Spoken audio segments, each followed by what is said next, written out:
Good evening everyone. एक बार फिर से आप सभी का गुप्ता इंग्लिश क्लासेज में स्वागत है।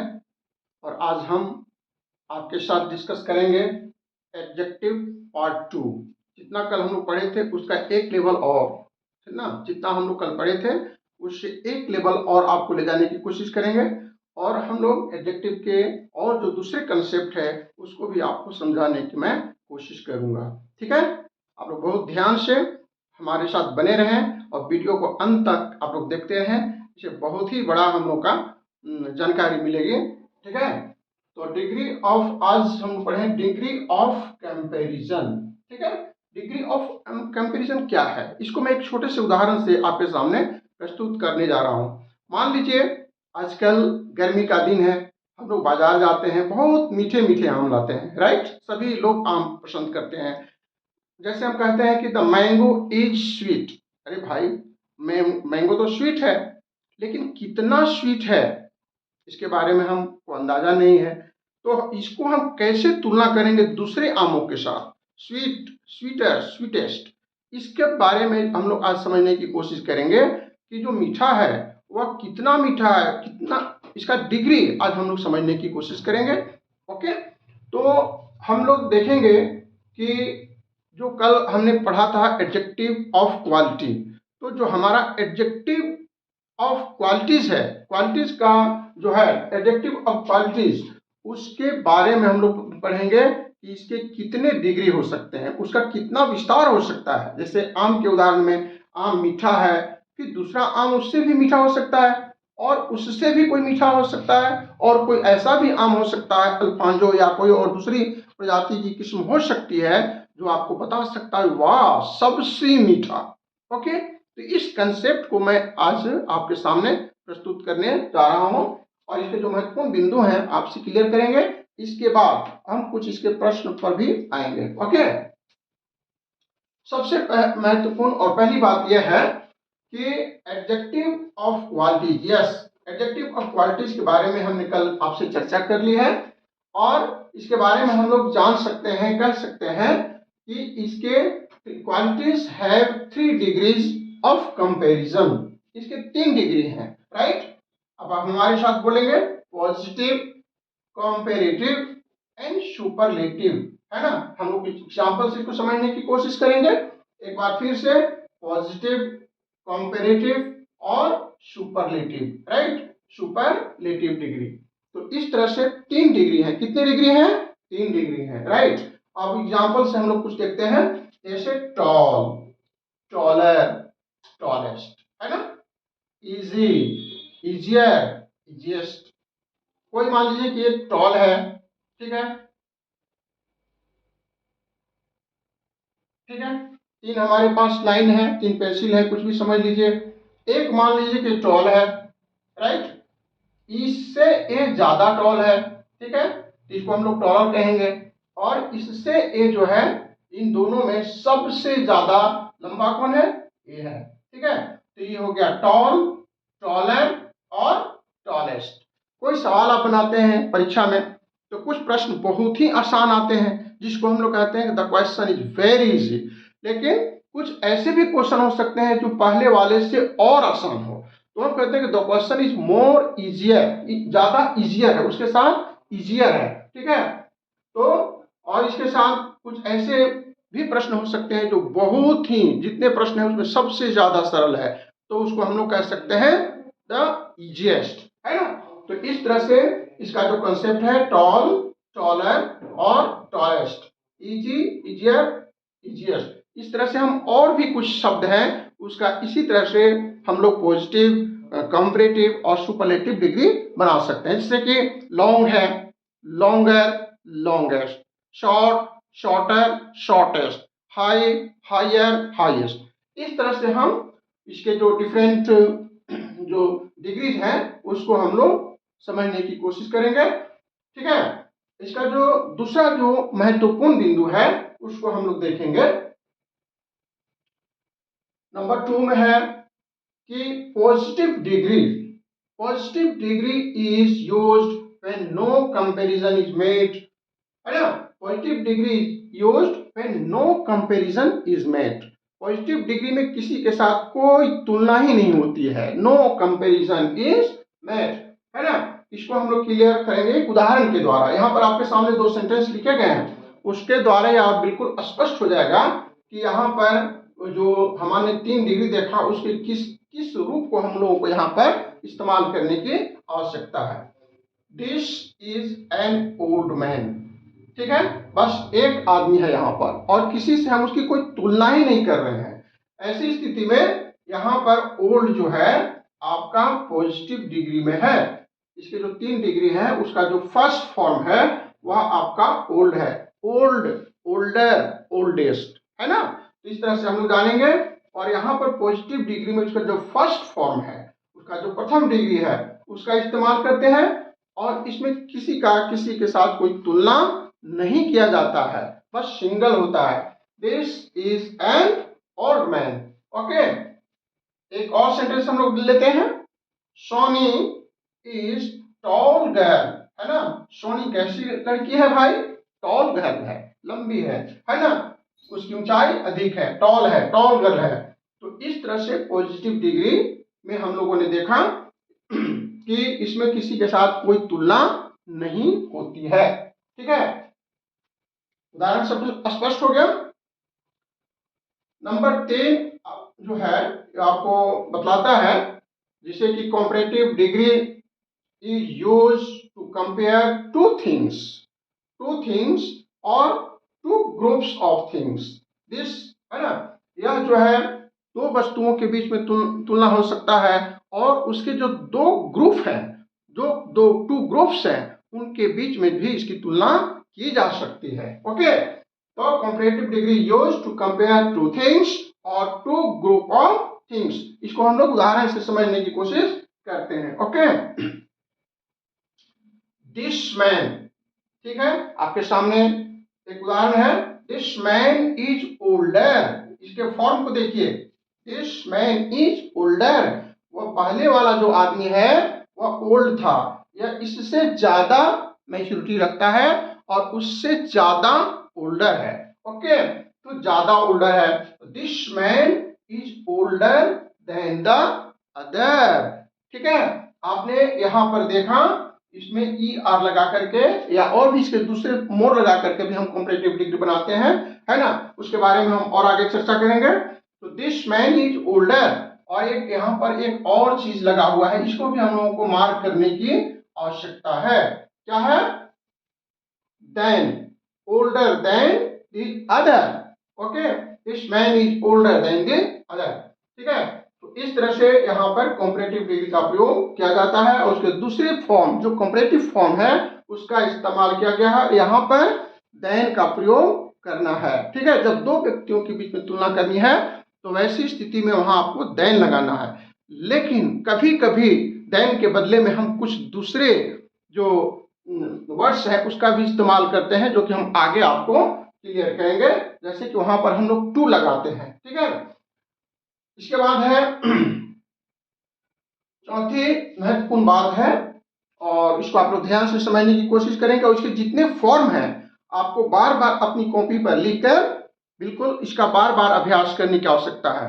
और आपसे एक मैं और गुजारिश करना चाहता हूं, जब भी आप हमारे क्लास में आते हैं, वीडियो को देखते हैं, अपने साथ कृपया कम से कम एक कलम और एक कॉपी को हमेशा साथ में रखें और जो भी इंपॉर्टेंट बातें हैं उसको आप उसके नोट्स बनाते जाएं, नोट्स करते जाएं और अपने दिमाग में बैठाते जाएं। और बार बार, एक बार नहीं 2 बार 3 बार, जितनी बार आप बढ़िया से वीडियो को देखिए और इस तरह से आपका कंसेप्ट जो है बिल्कुल क्लियर, एकदम क्रिस्टल क्लियर होते चला जाएगा। ओके, सुपरलेटिव डिग्री, है ना। सुपरलेटिव डिग्री के प्रयोग के बारे में हम लोग इसको हम समझने की कोशिश करेंगे। सुपरलेटिव डिग्री होता क्या है, ठीक है। Superlative degree is use to compare more than 2 things और 2 ग्रुप्स ऑफ थिंग्स, है ना। इसका प्रयोग कहां पर करेंगे? जिसकी तुलना हमको 2 से अधिक के बीच में करनी है। 4 मित्र बैठे हैं, उस 4 मित्र में सबसे लंबा कौन है, सबसे ज्यादा इंटेलिजेंट कौन है, सबसे ज्यादा होशियार कौन है ना। इस तरह की बात को समझने के लिए हम लोग सुपरलेटिव डिग्री का इस्तेमाल करते हैं और उसका जो सुपरलेटिव जो फॉर्म है उसका भी हम लोग यहाँ पर इस्तेमाल करते हैं, राइट। तो इसको कुछ उदाहरण के द्वारा हम लोग देखने की कोशिश करेंगे। जैसे यहाँ पर आपको मैंने पेंसिल का उदाहरण दिया था कि पेंसिल जो है 3 प्रकार का है हमारे पास। तो ये जो पेंसिल है इन दोनों से क्या है, इन दोनों से सबसे ज्यादा लंबा है ना जी, इसकी लंबाई जो है ज्यादा है, ठीक है। तो इस तरह से वो सबसे बड़ी है, तो यहाँ पर हम लोग सुपरलेटिव डिग्री का इस्तेमाल करेंगे। ओके, तो एक उदाहरण के द्वारा हम लोग इसको और समझने की कोशिश करते हैं। This man is the oldest of all, ठीक है। यहाँ पर जितने भी और मैन हैं, ठीक है, तो उसमें मान लीजिए कि बहुत सारे ओल्ड मैन घूमने के लिए निकले हुए हैं, तो उसमें एक आदमी जो है, एक बुजुर्ग जो है, आपको सबसे ज्यादा बुजुर्ग है, सबसे ज्यादा ओल्ड है। तो उस वैसी स्थिति में हम कहेंगे कि this particular man is the oldest of all, right. यहाँ पर मैं थोड़ा सा आपको एक महत्वपूर्ण बिंदु को बताने के लिए क्लियर करना चाहता हूं कि यहाँ पर हमने डी शब्द का उपयोग, डी इसका प्रोनाउंसिएशन जो हमने किया है उसको हम लोग डी किया है, ठीक है। और बाकी के जगहों पर जब भी इस तरह के THE आता है, द कहते हैं, तो वहां कभी हम द बोल देते हैं और कभी डी भी बोलने की बात आती है। तो एक कंसेप्ट यहाँ पर मैं आपको क्लियर कर दूं कि जब सुपरलेटिव डिग्री के पहले हम लोग को तो 2 आर्टिकल जो है उसमें डेफिनिट आर्टिकल का प्रयोग किया जाता है, और उसमें द और दी जो है, इसे कंसेप्ट को भी हम लोग थोड़ा सा समझने की कोशिश करते हैं। तो यहाँ पर हम इसको उच्चारण जो करेंगे, इसका प्रोनाउंसिएशन को जो करेंगे वो क्या करेंगे, डी करेंगे, राइट है। तो this man is the oldest of all. Superlative degree का जो डी होता है उसको हम लोग डी पढ़ते हैं, THE, उसको हम लोग यहाँ पर डी पढ़ते हैं, न कि द पढ़ते हैं, राइट। इस बात को हम लोग क्लियर कर लिए। तो इस तरह से सुपरलेटिव डिग्री के बारे में हम लोग समझ गए, और इसके जितने फॉर्म हैं उसको हम लोग समझने की कोशिश किए हैं, है ना। पॉजिटिव डिग्री, कंपैरेटिव डिग्री और सुपरलेटिव डिग्री। अब हमारे पास एक नया स्लाइड आने वाला है, उसके बाद हम लोग अगले भाग में इसको और समझने की कोशिश करते हैं और कुछ उदाहरण के द्वारा इसको हम और स्पष्ट करेंगे, ठीक है। एक बार फिर से आपका स्वागत है और वीडियो को हम लोग आगे बढ़ाते हैं। तो यहाँ पर जो एडजेक्टिव है उसके कुछ और जो अच्छे कंसेप्ट हैं उसको मैं 2-3 बातों को यहाँ पर क्लियर करने की कोशिश कर रहा हूँ, ठीक है। इसको आप लोग ध्यान से देखेंगे। कंपैरेटिव्स एंडिंग इन OR, हमारे पास कुछ ऐसे कंपैरेटिव्स होते हैं, कुछ ऐसे क्वालिटी वाले शब्द होते हैं जो OR से अंत होते हैं, जिनके अंत में OR होता है। जैसे senior, junior, inferior and superior, right. यहाँ पर जो हमारे कुछ कंपैरेटिव्स हैं जिसके अंत में OR लगा हुआ है, राइट। इसको आप लोग मार्क करेंगे, बहुत ही महत्वपूर्ण बात है। और स्पॉटिंग एरिया में इस तरह के प्रश्न पूछे जाते हैं, आपको बहुत चालाकी से इस तरह के प्रश्नों को वहां पर घुसाया जाएगा और आपसे देन का प्रयोग किया जाएगा कि और का प्रयोग किया जाएगा, आपको कंफ्यूज करने की कोशिश की जाएगी। इसलिए बहुत ही सतर्कता से हम लोग इस कंसेप्ट को समझने की कोशिश करना है। यहाँ पर senior, junior, inferior, OR last में आ रहा है, और इसको सुपीरियर कह सकते हैं। तो these adjectives are followed by to not by than। इस तरह के जो शब्द हैं, इस तरह के जो कंपैरेटिव्स हैं, उसमें हम लोगों को भूल करके भी than का प्रयोग नहीं करना है। इसे आप गांठ बांध लें और उसके बदले में आप यहाँ पर क्या लगाएंगे, टू का प्रयोग करेंगे। देखिए यहाँ पर टू लगाएंगे, भूल करके भी सी इज जूनियर देन नहीं लिखना है, यहाँ पर आपको बस टू लिखना है। आपके पास ऑप्शन 2 भी रहेगा और देन भी रहेगा, कौन सा सही होगा, 2 सही होगा, देन गलत होगा, राइट। इस कंसेप्ट को हम लोग बिल्कुल क्लियर कर लें कि ऐसे कंपैरेटिव्स जो OR से अंत होते हैं उनको वहां पर देन के बदले में हम लोगों को टू का प्रयोग करना है। इसे आप लोग ध्यान से समझने की कोशिश करेंगे और ऐसे प्रश्नों को बार बार हम लोगों को अभ्यास करने की जरूरत है। दूसरी महत्वपूर्ण बात है, उसको भी आप लोग ध्यान से समझने की कोशिश करेंगे। राइट, सम एडजेक्टिव्स रिप्रेजेंट हाईएस्ट डिग्री। ठीक है, सम एडजेक्टिव्स रिप्रेजेंट हाईएस्ट डिग्री। ठीक है, और they can't be used in comparative and superlative form. कुछ ऐसे हमारे पास एडजेक्टिव्स हैं जिनका कंपैरेटिव और सुपरलेटिव नहीं बनता है। हमको मिसगाइड करने के लिए ऐसे प्रश्न बार बार दिए जाते हैं जहां पर हमारे स्टूडेंट गलत कर बैठते हैं। तो उसको हम आपको बताने की क्लियर कोशिश कर रहे हैं कि वहां पर हम लोगों को ऐसे वर्ड के आगे कॉम्परेटिव्स में देन का प्रयोग नहीं करना है, या जो इसका कॉम्परेटिव जो फॉर्म हो सकता है उसको बनाने की कोशिश नहीं करनी है। राइट, जैसे कि कोई यूनिक है, बस यूनिक है तो यूनिक है, इसमें मोर यूनिक और मोस्ट यूनिक जैसी कोई बात है ही नहीं। राइट, तो यूनिक है, चीफ है, कंप्लीट है। कोई चीज मैटर कंप्लीट है तो कंप्लीट है, उसमें बहुत ज्यादा कंप्लीट, सबसे ज्यादा कंप्लीट जैसी कोई बात नहीं है। ओके, परफेक्ट है।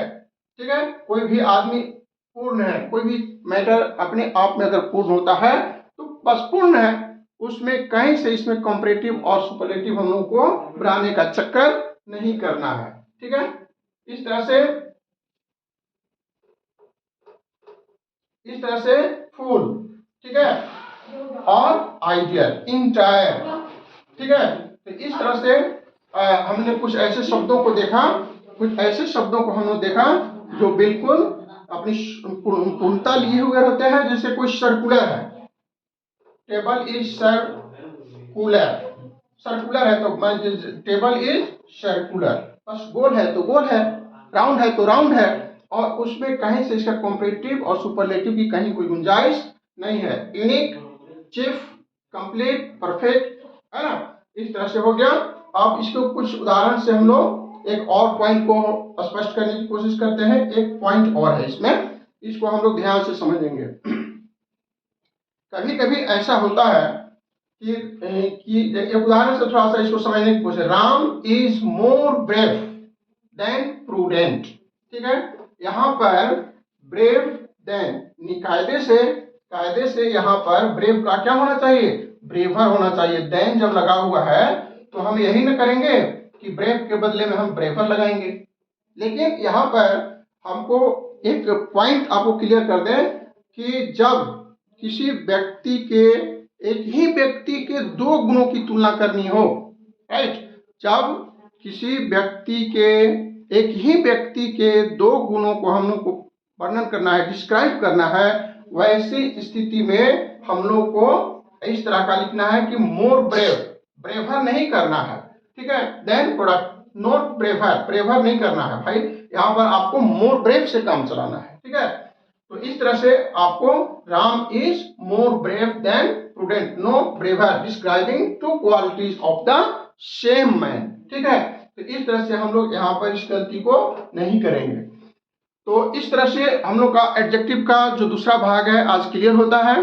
आगे और कमिंग जो डेज है हमारे, उसमें बहुत ही महत्वपूर्ण कंसेप्ट और भी हम क्लियर करने वाले हैं। लगातार हमारे वीडियो से आप संपर्क में रहें और अधिक से अधिक जो ग्रामर का जो कंसेप्ट है, लैंग्वेज का जो कंसेप्ट है, हर चीज आपको देने की मैं कोशिश करूंगा, ताकि आपको इंग्लिश समझने में, जानने में और उसका जो प्रश्न है उसको सोल्व करने में आपको तनिक भी दिक्कत नहीं होगी, है ना। बस आवश्यकता इस बात की है कि आप हमारे चैनल से लगातार जुड़े रहें और इस तरह से हम लोग अच्छा से अच्छा करते चले जाएंगे। बहुत बहुत धन्यवाद, थैंक यू।